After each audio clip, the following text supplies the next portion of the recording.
তোমার কোন মাছ পছন্দ বলো? এই যে শোনো, তোমার কোন মাছ পছন্দ? তুমি বাজার করতে আসছো?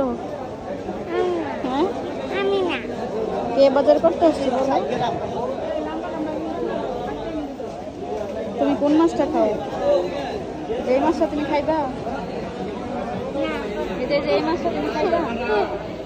দেখতে কেমন বলো তো? আমার অনেক ভয় লাগে এই মাছটা দেখতে।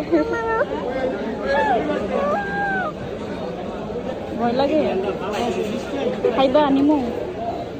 দাদাই তো এই মাছ খায়, আমি খাই না।